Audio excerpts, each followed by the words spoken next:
morning, yung mga boss, welcome back po muli dito sa ating channel. Ayan, nakakape tayo. Monday po tayo ngayon, balik po sa trabaho.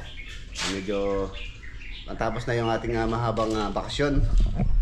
Ayan, tapos si Pandenden po, tulad ng namin nakabili na kami ng materials dito, pinrepair na namin. So yun, umpisa na rin yung i-repair yung mga pintuan sa Tarlac City Project. Ayan, shoutout kay Ate May, tsaka kay Sir Basti ng owner ng Tarlac City Project. Ayan, shoutout din syempre kay Kapitan Sernan Cruz, tsaka kay Kapitana Marites Cruz ng San Rafael, Tarlac. Ayan, shoutout po sa inyo.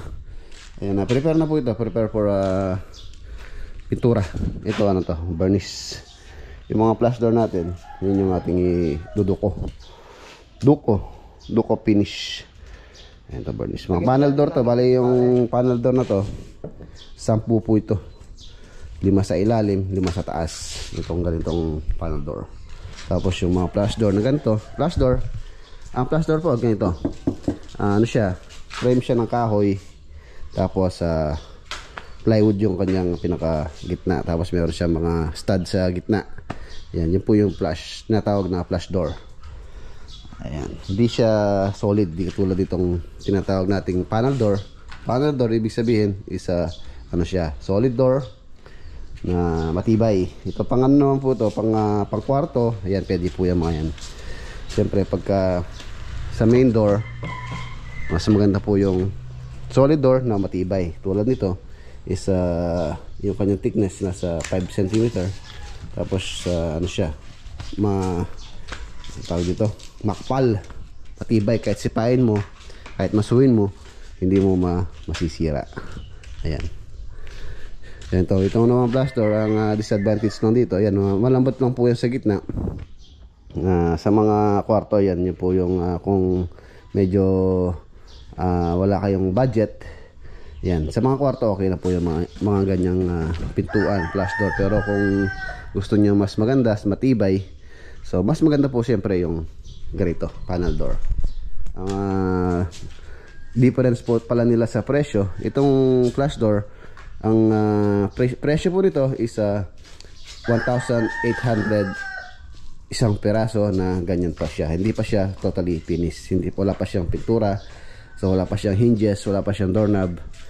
Di tulad nito. Ito naman, ang presyo nito, nag-range po ito sa excuse me po, nag-range po ito sa 6,500 to 7,000, conforme din po sa design at saka sa laki. Itong ganito, nasa 7,000 yata ito. Itong ganitong design, kung hindi ako nagkakamali, 7,000 to 7,500 ganito. Ayan, mahogany wood. Ayan siya. Ayan. Ganyan pa lang po siya, wala pa siyang pintura, hindi pa siya nakabarnish actually, wala pa siyang hinges, doorknob. So yan, ang price po niya na difference nila. So kapit tayo, tapos pupunta muna po tayo dito sa Riot Project. Asikasuhin po natin yung kailangan nila dito muna, dahil medyo marami po tayong asikasuhin, dahil yung project natin is mahaba yung naging bakasyon sa San Simon, tapos sa Tarlac. Ayan, San Simon, Tarlac, sa Magalang Project. Ayan, shoutout din kay Kuya Jay. Meron naman po doon, meron naman po mga materials yung mga tropa. Hindi ko lang sure kung mapapasyalan natin ngayong araw. Ayan, medyo po kasi from dito muna sa Riot, hindi ko alam kung makakalis tayo mamaya, pumunta tayo sa San Simon or Magalang. Ayan.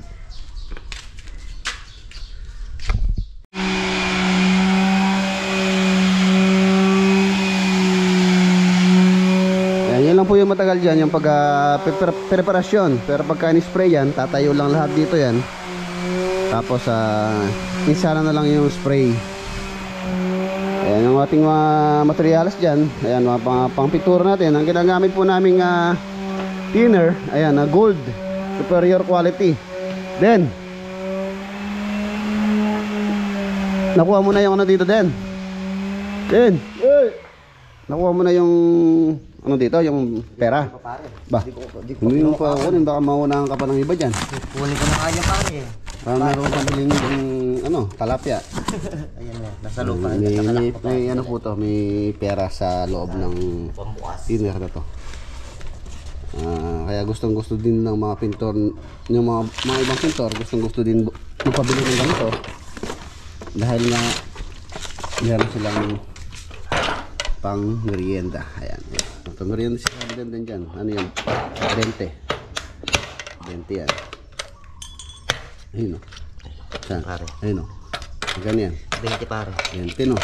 Ito lang to. 1, 2, 3, 120 yan, pare. 120 no. Pambili ka ng 1 kilong talapia.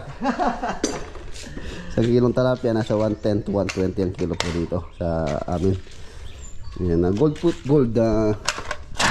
high gloss acrylic. Ayan, acrylic thinner po yung ating ginagamit na thinner, hindi po ordinary thinner. Mas mahal po ito kaysa sa ordinary thinner. Ayan, tapos yung ating pambarnis, ayan, siyempre magandang klase. Isa rin sa magandang klase sa Boysen. Ayan, prepare muna ni Parden. Tapos mamaya pala si Bayaw papunta po sa Valenzuela. Kung natatandaan niyo po yung pinagawa nating mga wood planks doon. So ngayon daw po yung pick up doon. Pipick upin niya sa Valenzuela, tapos diretso niya po sa Tarlac para mailapat na rin. So pagka nailapat yun, baka po pull out din po natin yun kasi medyo limited po yung space natin doon. Wala tayong pwesto. So kailangan nating pull out tulad ng mga pintuan. Kailangan dito na lang barisan. Tapos pagka okay na, di-deliver na lang doon for installation. Actually nalapat na po yan. Lapat na doon sa kung saan yung location nila sa mga door jamb. Tapos doorknob na lang ilalagay dyan. So ayan, maya konti diretso tayo sa Arayat. Titingin ako ng panambak po doon. Ayan, tapos doorknob, bubutasan na lang for the doorknob installation. Tingnan mo yung mga materials natin na pwede pa dyan din. Marami po tayo mga dito, mga materials na sobra. So para magamit din. Maganda to pagka natapos. Ayan, yung mga pintor natin, yung ba meron po silang trabaho, kaya si Master din muna yung magpiprepare ngayon. Pero baka this coming days, few days, may makakasama na rin siya. Natatapos na rin sila. Ayan. Kaya mas maganda sa isang manggagawa, hindi lang isa yung alam, dapat marami. Hindi ka lang marunong magpintura, dapat may alam ka rin ibang skill tulad ng pwede kang maging mason, karpentero, tubero, electrician, mga ganyan dapat. Para pagkatapos man yung pintura, meron ka pang pwedeng gawin sa site. Yung mga pintor kasi alas ano po yan, mga panghuli yung mga pintor natin. So yung iba siyempre pagka natapos na yung project, siyempre dapat meron din silang lilipatan. Kaya yung pintor natin hindi sila makapag diretso dahil pintura lang po yung alam nila or skilled nila. So kailangan nilang humanap ng ibang papasukan muna habang wala pa tayong paint job. Tara, sell muna tayo dito sa Arayat project.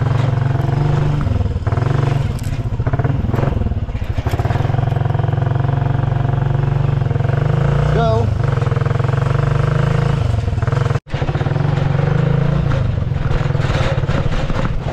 Nandito na po tayo. Nandito na tayo sa Arayat project.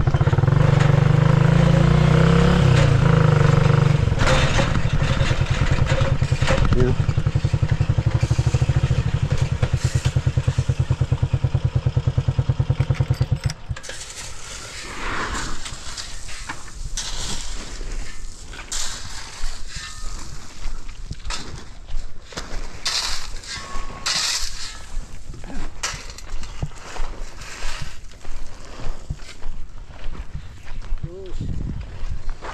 Ano balita? Mas ka lang. Ba? Hindi na yata nagtinda ng pares si Diwata. Pumasok na. Ang Diwata, hindi na nagtinda ng pares. Ang laba ng bakasyon mo sa linggo ah. Ha? Naubos na yung pares mo. Ayan, pinapa-move natin itong ano mga boss, itong pang buhangin para yung order tayo ng panambak doon, malalapit doon sa itong graba.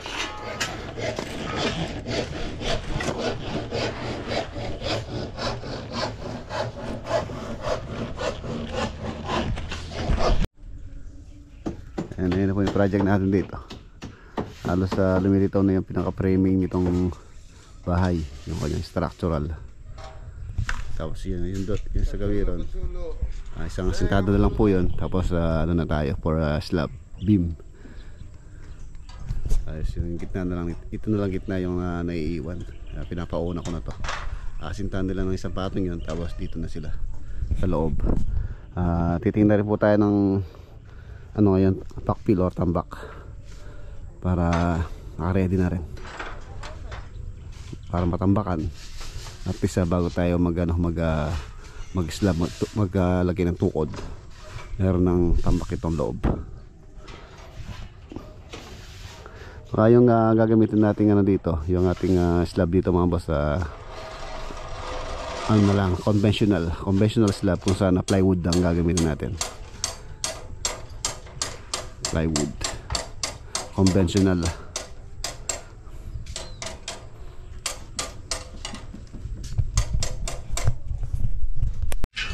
Ayan, nawala na rin pala tayo CHB. So umorder na po ako ng karagdagan. Bale yung CHB na gamit dito, ayan, nasa ano po yan, 1,000 CHB number 4. Ang CHB dito, update tayo sa price dito, 10 pesos per piece. Ayan, isang peraso nyan, 10. Order pa ako ng 1,000 pa. Ayan, ito yung pinakabahay. Tapos may setback siya dito. Halos nandito pa yung kanyang moon. Ayan yung moon niya. Ayan, dito. Tapos ito, ano na to, ito na yung hangganan ng property line itong kanyang wall dito. Firewall po siya dyan. Firewall dun sa kabila rin. So yung tulad na sabi ko dati, magkakapatid po kasi may-ari dito. Ayan, kaya dikit ang magiging design ng bahay nila dito kung sakala is parang townhouse. Ayan, tulad nitong ginagawa natin, para siyang townhouse din. Ayan, wow, yung tumubo na pala itong mga boss.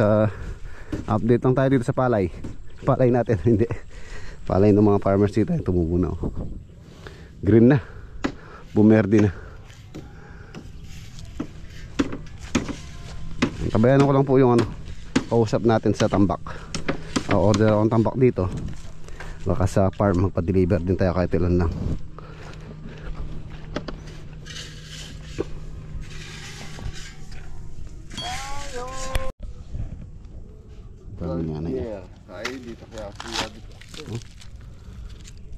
Basta dito ano tayo, soil treat tayo bago natin i-flooring.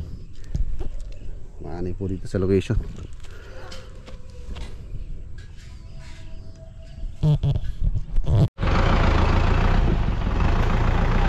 JBL Trading sa Nicolas Aray, Pampanga. Yan, doon po sa atin yan. Shoutout.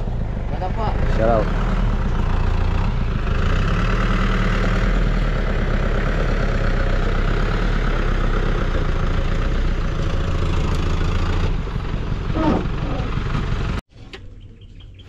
Ayan na, baka 2 weeks from now mga boss, makapagano na tayo dito, makapagbuhos ng slab. 2 linggo. Ayos.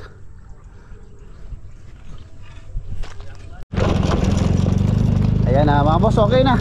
May nakausap na po tayo about sa tambak. So anytime na ready na dito, pwede na tayo magpa-deliver. Pero unahin po muna yung umorder na rin po ako sa farm. Sa farm magpapatambak na tayo ng kahit ilang dump truck muna. Nakausap ko na, syempre dumirect tayo dun sa dun po sa quarry. Ayan. Baka bukas daw deliver sila sa farm muna. Dito ipapatapos ko muna yung sa gitna bago natin patambakan to. Bukas so magtatambak daw sila sa farm. Saan aabot yung ating budget.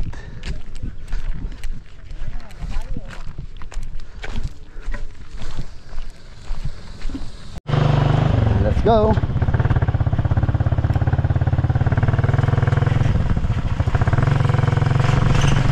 Uwi muna po tayo.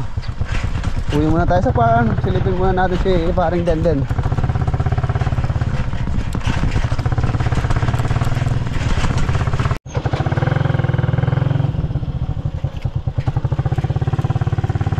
Andito na tayo.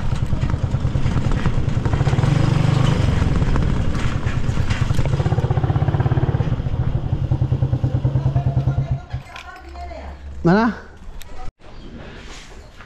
Ayan, na-update tayo kay Master Denden. Ayan, ito pa lang no?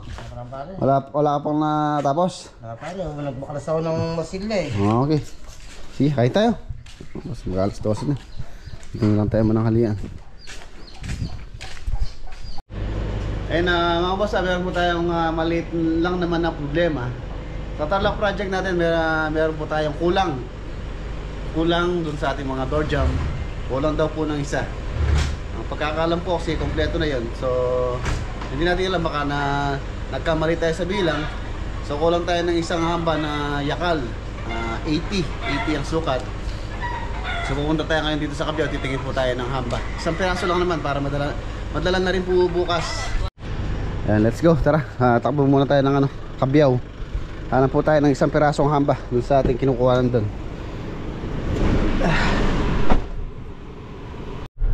Ayan, nandito na tayo sa pasok ng Nueva Ecija.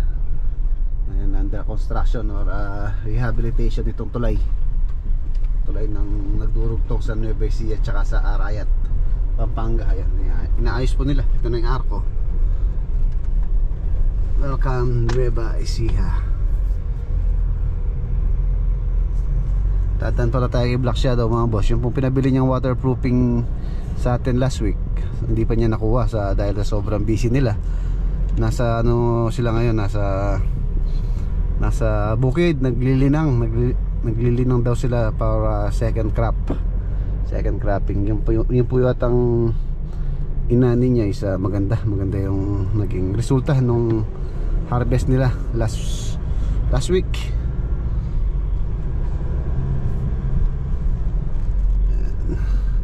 Sana makakita tayo ng hamba rito. Isang piraso lang naman po kasi. Hindi na tayo order kay Ma'am Lourdes. Dito na lang sa may highway na kinuhanan natin dati. Baka meron siya na available, isang piraso. Ayan, narito na po tayo sa bilihan ng hamba, yung kinukuha natin dati. Nakakuha tayo. Nakaano pa tayo ng isa, nakasingit pa tayo ng isa sa kanya, kay Kuya Ricky. Ayan, daan lang tayo dito kay Black Shadow. Iatid ko po yung pinabili niyang waterproofing. Pero wala sila dito ngayon eh. Nasa daw sila, nasa Sapang Putol. Iwan na lang natin dito kay dito sa Kubo Cafe. Tapos pasyalan na rin natin si paring HB, si paring Jimmy. Nandun po sila sa Arayat. Pinatingin daw si Liam, mga aking inaanak. Pina-check up yata.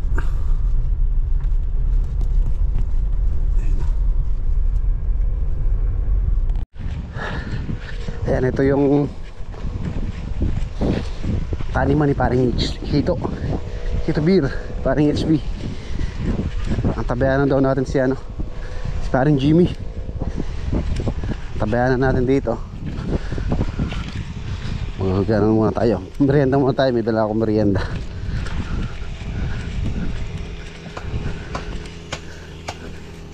Ay!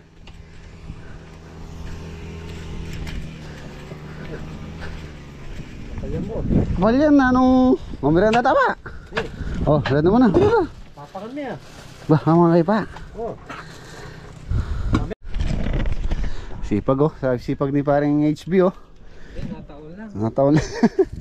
Huwag masyadong pakalinisan pare, baka hindi lumaki ng mabuti yan pagka malinis masyado. Linis oo. Tama yan.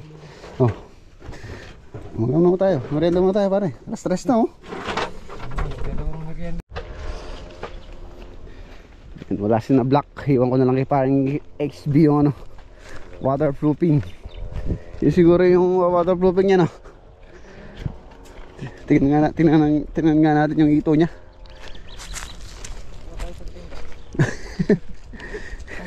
Laki na ba?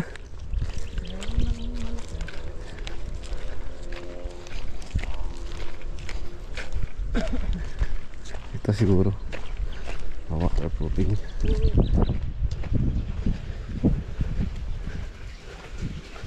Oh. Ang laki na pala. Eh. Ito na.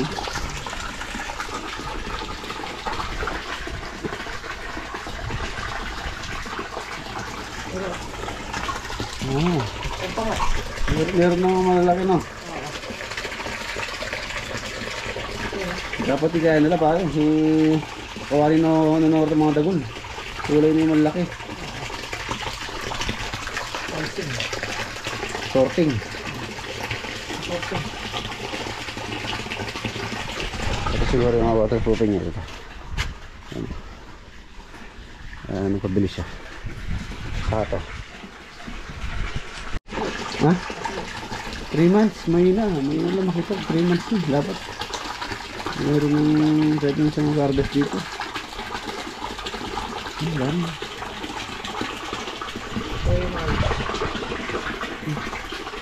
Catfish.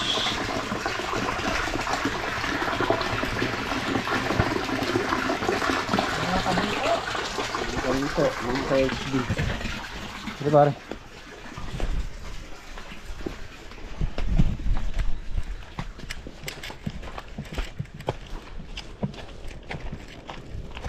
Bunga na pala yung mangga niya. Ah. Ito na, 2 galon. Ay. Pagay ko, kulang to. Ay.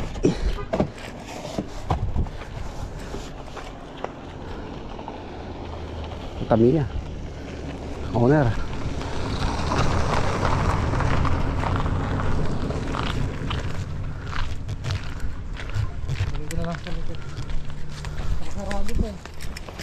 Ilang tao dyan?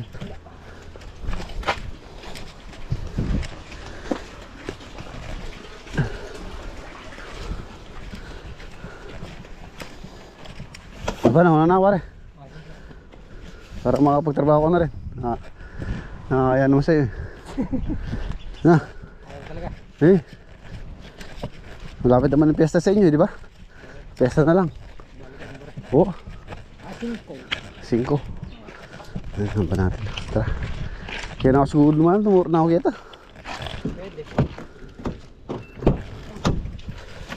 Ay, pali. Pali na.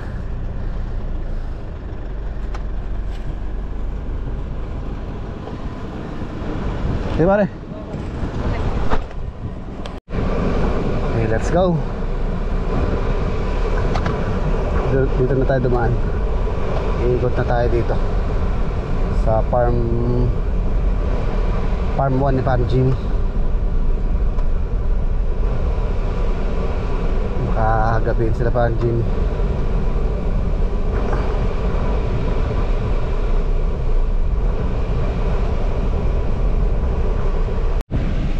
Yun o.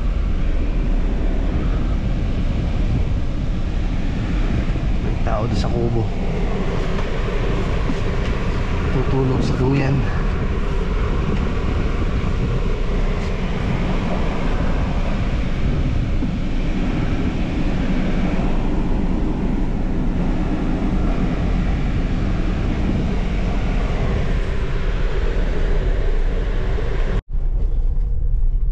Ayan na, nandito na po tayo sa Arayat. Daan muna tayo dito sa project. Dito sa Arayat project.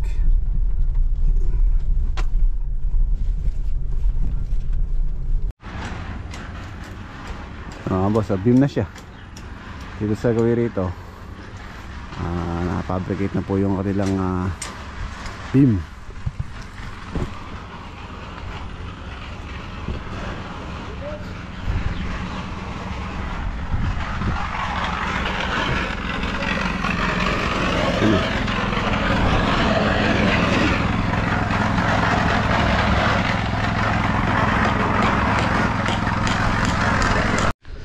Ayan, nandito na po tayo sa farm. Ito yung mga na-pull out ni Bayo sa Tarlac. Galing siya sa Tarlac. Ito na yung mga nalihan ni parang Denden. Magilan na yun pare? Pangatlo. Galasing ko na, pahinga ka na. Pahinga ka na, panahon na ka. Pahinga na, galasing ko na. Ayan na mga boss, magdilig muna tayo ng mga halaman. Buhay na siya oh. Buhay na yung ating African talisay. So bukas, yun, may kausap po kung magtatambak dito. Dump truck ang ano po natin, in-inquire natin. So hindi ko lang alam kung makakapasok siya dito. Pero kinausap ko na rin po yung yung barangay council dito. So bukas daw mag-aano sila ng dalawang barangay tanod na mag-a-assist sa mga papasok na truck. Dito po kasi sa bungad, kung hindi nyo alam or masikip po yung daan dito gawa ng mga nakaparking ng mga tricycle ng mga taga rito. Pero kung wala po yun sa mga gilid ng kalsada, maluwang. So bukas daw yun, may barangay tanod na mag-a-assist na ipapatabi muna yung mga tricycle na nakaharang doon para makapasok yung dump truck. So sana po makapasok para makatipid tayo sa tambak. Kung elf kasi yung papasok dito or mini dam, medyo mamahalan tayo gawa ng mahal na yung mini dam, tapos konti pa kumpara sa dump truck. So sana bukas makapasok yung truck. Ayan, nagdirig muna ako ng halaman. Ito yung mga halaman natin. Baka bukas papapanik ko muna dito sa dito sa ating view deck yung mga halaman na to. Ang tambak po kasi estimate natin dito hanggang dyan sa yan. Hanggang dyan sa beam na yan. So malalim-lalim. Ang in-order pala 20 muna, 20 truck. Ang presyo po niya is nasa 4,000 yung isang dump truck. Mas mura dahil dumirekta tayo sa quarry doon sa kakilala ni kapitan, ni yung kawabata ko na si kapitan. Tinulungan niya ako kanina para makipag-usap doon sa namamahala sa quarry. Maraming salamat para kay Parikoy, kay kapitan.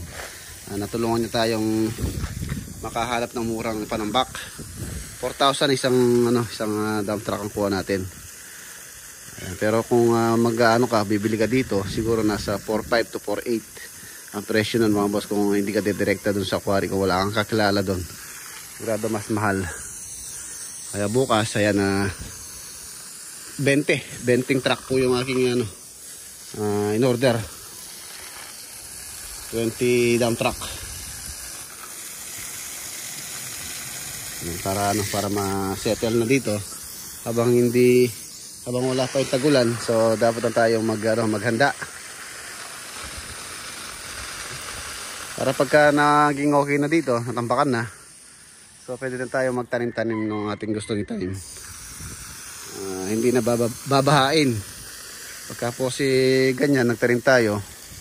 For sure sa darating na tagulan masasayang lang, mamamatay tulad ng nangyari last year sa atin.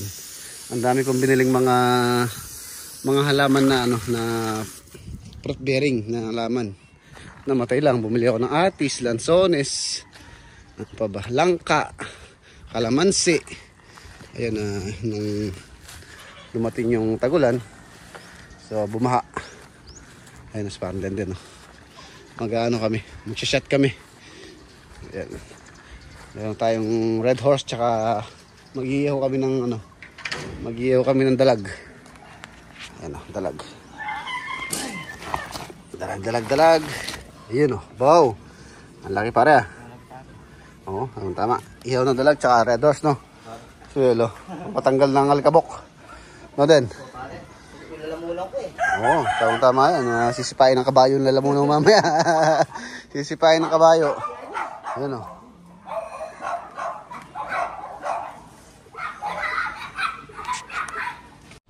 Tanggali. Ay, nabali yung Bali back. nga yung niya pare. Tanggal. Mga boss, inihaw na dalag. Pasal. Doon. Ay, mag-aaway yung dalawa. Ilang dump truck kaya maubos dito? Sa tansya ko dito mga boss, more or less, kung talagang bubuuin natin to, mga 50 truck. Balik muna tayo dito sa ating view deck. Tagal-tagal na rin tayo hindi nakakapalik. Hindi muna natin sila lalagyan ng tubig, gawa ng maalikabok pagka nagtambak dito. Nangyari sa tubig gawa ng nung nakaraan kasing araw umulan, kaya nakatubig siya.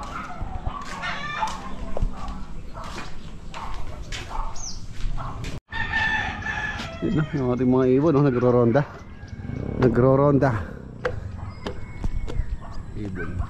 ibon bukid. Ay, nagro-ronda sila, oh. Pinakawalan ko sila para exercise. Yan.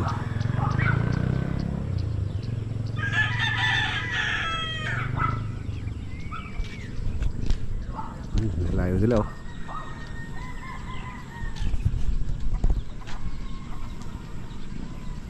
Yun, oh. Galing, oh. Oh.